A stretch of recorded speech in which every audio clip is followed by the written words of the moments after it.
Hello, हा निमकर. पुष्पा, अगं परत इकडे येणार आहेस की नाही? का झाली तिकडेच बंगल्यातली मॅडम? अहो बंगल्यात छानच वाटतंय निमकर, पण प्रॉब्लेम काय झाला माहितीये का?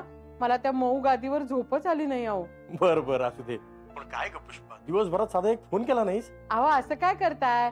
पापड शिकवत होते ना सोनिया ताईंना. हे काय नवीन काढलेस तू, मला काही कळत नाही. कशाला तिकडे जाऊन ते पापड वगैरे शिकवायचे? करणार आहेत का त्या? बोलले. अहो त्यांनी त्यासाठीच मला इथे पाहुणी म्हणून बोलवलंय. मग पुष्पा, तू नक्की पापड शिकवायलाच तिकडे गेली आहेस ना? का आणखीन काही काम आहे? काय हे निमकर? अहो संशय घेताय का माझ्यावर? हल्ली सारख्या रहस्य कथा वाचत असतेस ना तू, म्हणून मी म्हटलं की नक्की पापड शिकवायला गेलीयस का काही कशाचा शोध वगैरे घ्यायला गेलीयस? तसं नाही ना? काहीतरीच तुमचं. ठेवा फोन, ठेवा. ते उगाच असलं बोलायला मला फोन करत जाऊ नका. अगं एवढी रागवतेस कशाला? हॅलो पुष्पा, पुष्पा.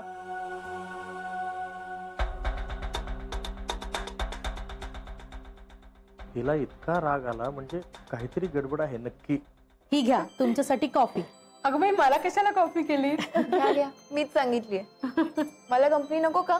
आणि ही तुमची ग्रीन टी. थँक्यू. आई. आलीस का ऑफिस मधनं? हो आई. तुमचे पापड झाले करून? हो झाले. केव्हाच? मला तुम्हाला सगळ्यांना एक गोष्ट सांगायची. काय ग?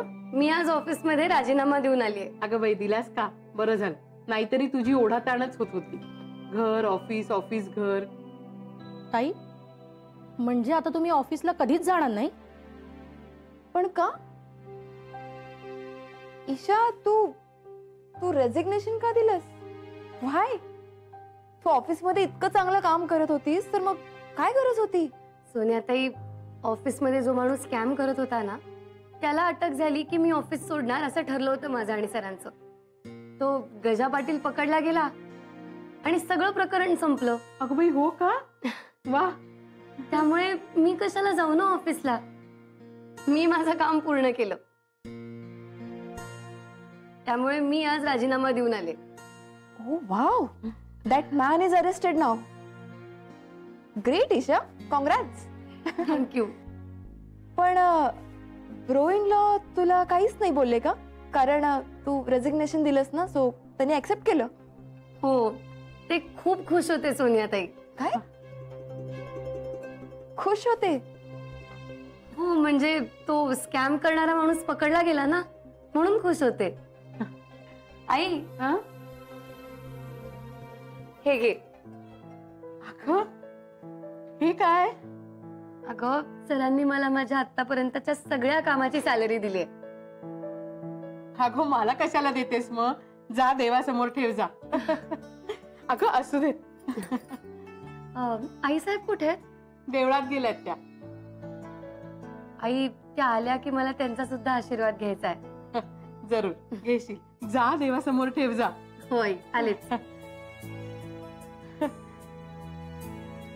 देवी अंबाबाई, असाच तुझा आशीर्वाद राहू दे ग बाई.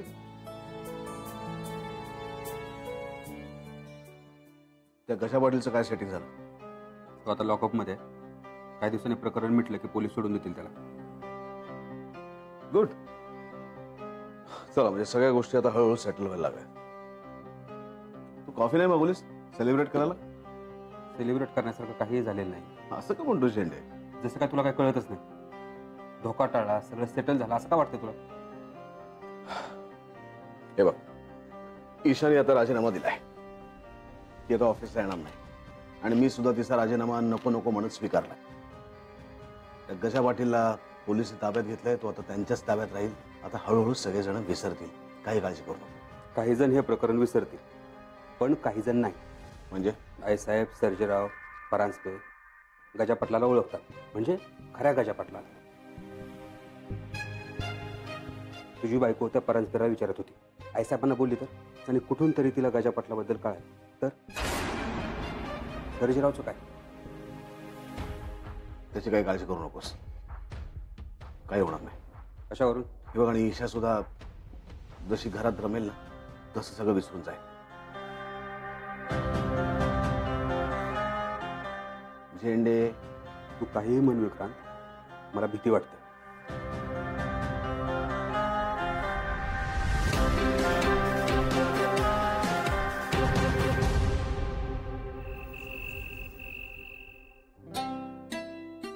आईसाहेब, तुम्ही केव्हा आलात? सॉरी, मी किचन मध्ये होते. अगं आत्ताच आले मी. बोल. आईसाहेब, आज ऑफिस मध्ये माझ्या हातून एक मोठं काम पूर्ण झालंय. अरे वा, अभिनंदन तुझं. पण कुठल्या कामाबद्दल बोलतीयस तू? जो माणूस आपल्या कंपनीत फ्रॉड करत होता ना, त्याला आज अटक झाली आईसाहेब. काय काय सांगतेस काय? ही तर मोठीच बातमी आहे. हो आईसाहेब, हे प्रकरण संपल्यामुळे मी उद्यापासून ऑफिसला जाणार नाहीये. ऑफिसला जाणार नाहीयेस? हो, मी विक्रांत सरांना तसा शब्द दिला होता आणि त्यांचं असं मत आहे की मी घराकडे लक्ष द्यावं. हो का? मग ठीक आहे. आईसाहेब, सरांनी मला माझा सॅलरी चेक सुद्धा दिला. छान. मला सांग, मी काय बक्षीस देऊ तुला? आईसाहेब, बक्षीस काहीच नको, मला फक्त तुमचा आशीर्वाद द्या. अगं अगं, आशीर्वाद तर आहेच ग, पण विक्रांतचं मोठं काम हलकं केलंयस तू. आता त्या गजा पाटीलला म्हणावं, खा जेलची हवा.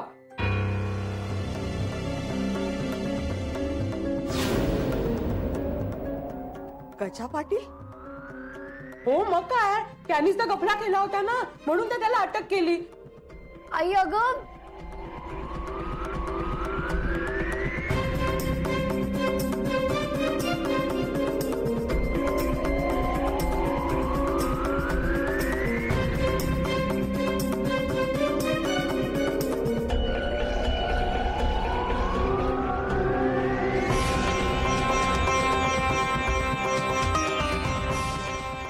आईसाहेब,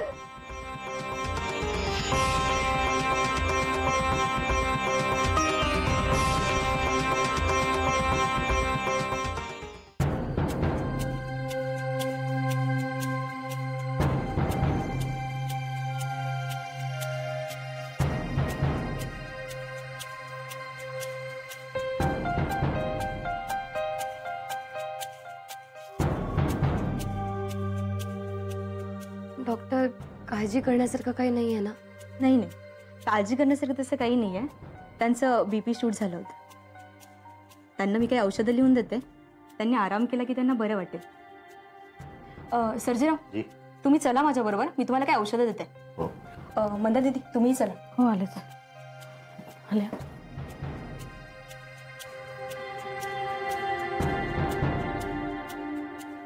ईशा, काय काय हे अचानक असं काय झालं आई साहेबांना? माहित नाही. यापूर्वी असं कधी झालंय का यांना? नाही आई, म्हणजे मी इथे आल्यापासून तरी नाही. काळजी करू नको, मी देवाला दिवा लावते आणि नमस्कार करते. हं? आई, विक्रांत सरांना कळवशील? हो कळवते. आणि जयदीप भाऊजी आणि सोनिया ताई? ते बाहेर गेलेत दोघं, पण मी फोन करते.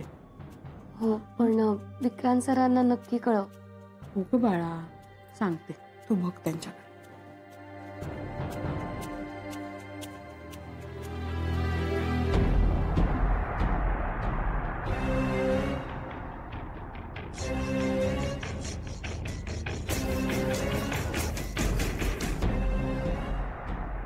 आईसाहेब, हा, कसं वाटतंय? आता त्या गजा पाटीलला म्हणावं, खा जेलची हवा. त्यांनीच तर गफला केला होता ना, म्हणून तर त्याला अटक केली. आईसाहेब, काय होतंय? सोडा त्याला, सोडा त्याला. सगळं सगळं तोच बघतोय. विक्रांत, गजा पाटील. मंदाताई, थोड्या वेळाने ना आई साहेबांना थोडं गार दूध देऊयात. डॉक्टर काय म्हणाले होते, गार दूध दिलं की त्यांना बरं वाटेल.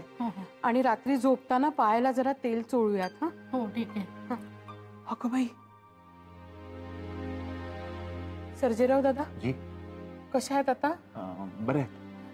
त्यांना आधी कधी असा त्रास झाला होता का? हो नाही, पण पूर्वी त्यांना रात्रीची झोप येत नसे, हाच एक त्रास होता. पण ईशाताई या घरात आल्यापासून त्यांना शांत झोप लागायला लागली होती. हो. हो की नाही? हो, मला कळत नाही, मग असा अचानक त्रास. जावई बापू, अरे साहेब कशा? आता ठीक आहेत, आराम करतायत. पण झालं काय? अहो तेच कळलं नाही. म्हणजे ईशा त्यांना सांगत होती की ऑफिसमध्ये तुम्ही तिचं कौतुक केलं, गिफ्ट दिलं तिला, आणि मग गजा पाटीलला अटक झाली हे सांगितलं आणि अचानक चक्करून कोसळल्या खाली.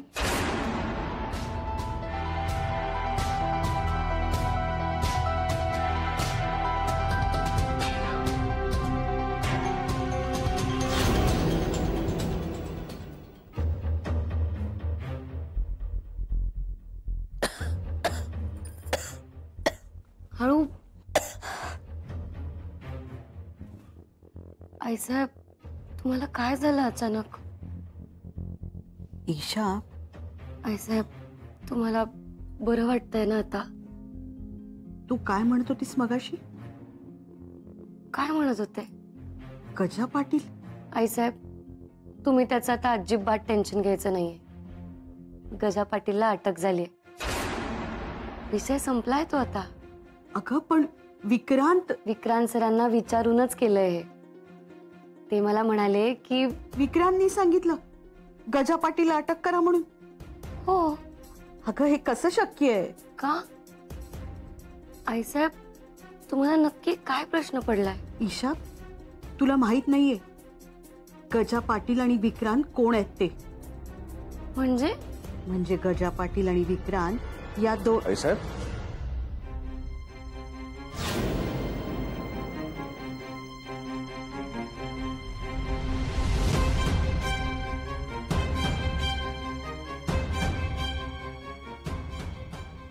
तुम्ही काही बोलू नका. काय ते मी तिला सांगतो. तुम्ही बोललात तर तुम्हालाच त्रास होईल. ईशा, तू आपल्या खोलीत जा. सर, आईसाहेबांना गजा पाटील बद्दल सांगून टाका ना काय ते. त्यांना खूप टेन्शन आलंय. सांगून टाका त्यांना, एकदा बरं वाटेल त्यांना. ईशा, मी त्यांना सांगतो, तू आधी आपल्या खोलीत जा. सर, ईशा,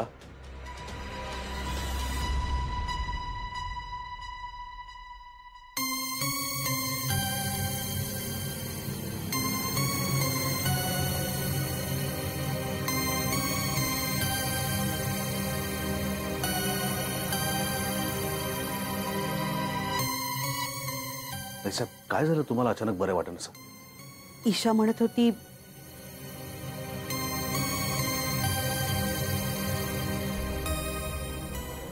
ईशा, मी तुला काय सांगितलंय? खोली जायला सांगितलं ना?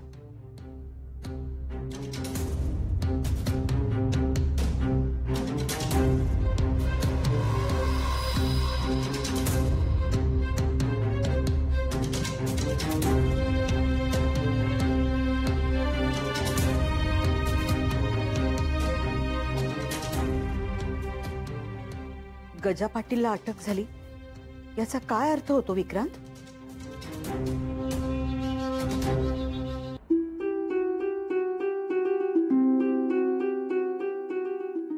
काय झालंय आईसाहेबांना? त्यांना नक्की काय म्हणायचं होतं गजा पाटील बद्दल? त्याचा आणि विक्रांत सरांचा काही संबंध आहे का? आणि सरांनी मला असं अचानक जायला का सांगितलं? दार का लावून घेतलं त्यांनी? जाऊ दे, सरांनी मला खोलीत थांबायला सांगितलंय ना, मग जाऊन बसूया खोलीत. ते सगळं सांगतील मला. माझा विश्वास आहे त्यांच्यावर.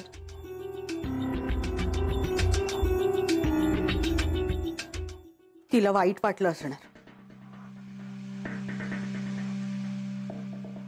आईसाहेब, ईशाच्या भल्यासाठीच करतोय मी हे. अहो, पण ती इतकं सगळं करते आपल्यासाठी. तुम्ही तिच्या समोर बोलायला हवं होतं विक्रांत. आईसाहेब, ती समजून घे. तिचा विश्वास आहे माझ्यावर.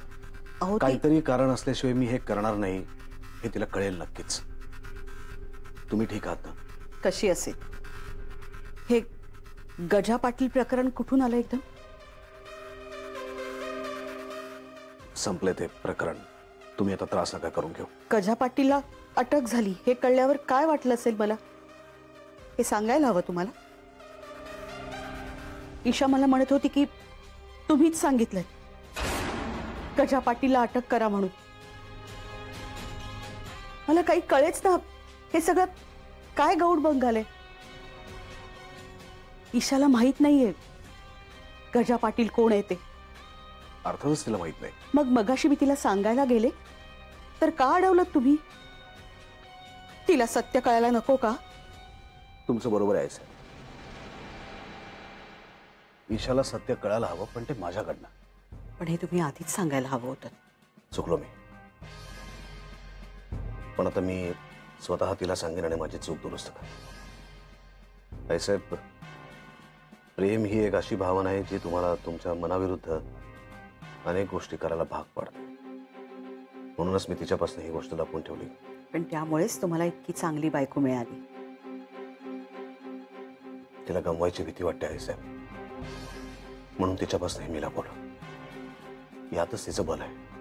पण ती तुमची बायको आहे, तिला सगळ्या गोष्टी माहिती असायला हव्या.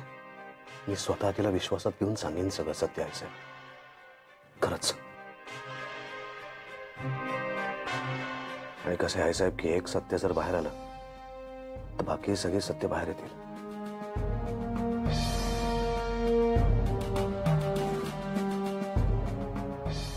बरोबर आहे तुमचं. म्हणूनच सांगतो आहे साहेब, गजा पाटील हे नाव या खोलीबाहेर जाता कामा नये. आता हा विषय आपण इथे संपूया. पुन्हा गजा पाटील हे नाव या घरात निघता कामा नये. ठीक आहे. येऊ मी. ईशा वाट बघत असेल. हो. आणि तुम्ही काळजी घ्या स्वतःची.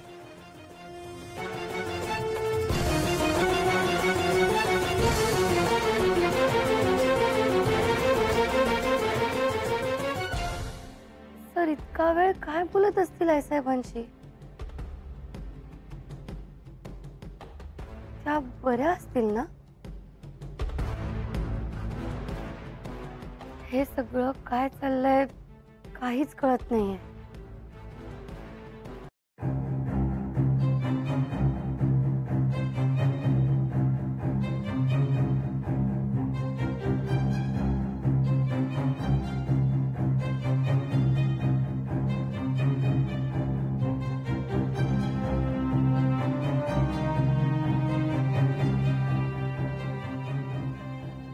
ईशा,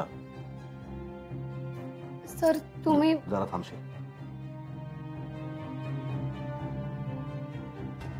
ईशा, मला माहिती आहे तुला सगळं काही जाणून घ्यायची इच्छा आहे, पण आता तरी माझ्यावरती विश्वास ठेवशील?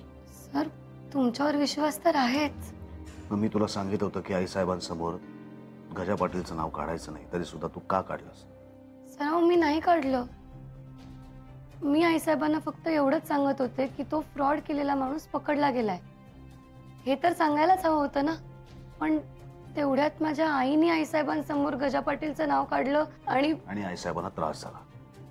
मी सांगितलं होतं ते खरं झालं, हो ना? हो सर, पण गजा पाटीलचं नाव घेतल्यावर आई साहेबांना का त्रास झाला? त्या काहीतरी म्हणत होत्या तुमच्याबद्दल आणि गजा पाटील बद्दल. ईशा, आता यानंतर तू गजा पाटीलचं नाव या घरात काढणार नाहीस अशी खात्री बाळगू मी. सर तुम्ही म्हणाल तसंच होईल, पण आई साहेब मला काहीतरी सांगत होत्या तुमच्याविषयी आणि गजा पाटील विषयी. तू ऑफिसमध्ये आलीस ईशा, हे प्रकरण तुझ्या नजरेस आलं. तू त्याचा छडा लावायचं ठरवलंस. मी तुला कधीच अडवलं नाही, पण जेव्हा तुझ्या जीवाला धोका आहे हे माझ्या लक्षात आलं तेव्हा मी तुला चिडून वॉर्निंग दिली, बरोबर? मग त्या माणसाचं नाव तुला लक्षात आलं. तू त्याला शोधायचा प्रयत्न केलास, पण हे धोकादायक आहे हे जेव्हा तुझ्या लक्षात आलं तेव्हा मी माझी फौज कामाला लावली आणि त्या माणसाला तुझ्या समोर आणून उभा केला, बरोबर? हो सर. त्या माणसाला आता पोलिसांनी ताब्यात घेतलाय, त्याला शिक्षा होईल. या सगळ्यासाठी तुझं मी ऑफिसमध्ये बोलून कौतुक केलं. मी कुठे कमी पडतोय का ईशा तुझ्यासाठी? सर मी कुठे असं म्हणलं? मग तरी सुद्धा त्या प्रकरणामध्ये तू का अडकलेस ईशा? मला सांग, मी खरंच कुठे कमी पडतोय का तुला मदत करण्यात, तुला प्रोत्साहन देण्यात? मी तुला फक्त एकच गोष्ट सांगितली ईशा, ती पण आई साहेबांच्या प्रकृतीसाठी. तर अजूनही तू त्याच्यातच अडकलेस. अजूनही तुला प्रश्न पडतात. तू ऑफिसमध्ये राजीनामा दिलास, तुला एक प्रकरण मिळालं, ते तू तडीस लावलंस. मग आता गजा पाटील हे प्रकरण संपू शकत नाही का? ईशा, यानंतर हे नाव आपल्या घरात निघाला नाही पाहिजे. आणि पुन्हा जर त्या नावाने आईसाहेबांना त्रास झाला ना तर मी तुला कधीच माफ करू शकणार नाही.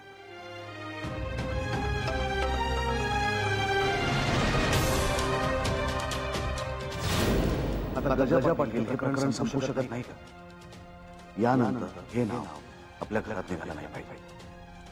आणि पुन्हा जर त्या नावाने आईसाहेबांना त्रास झाला तर मी तुला कधीच माफ करू शकणार.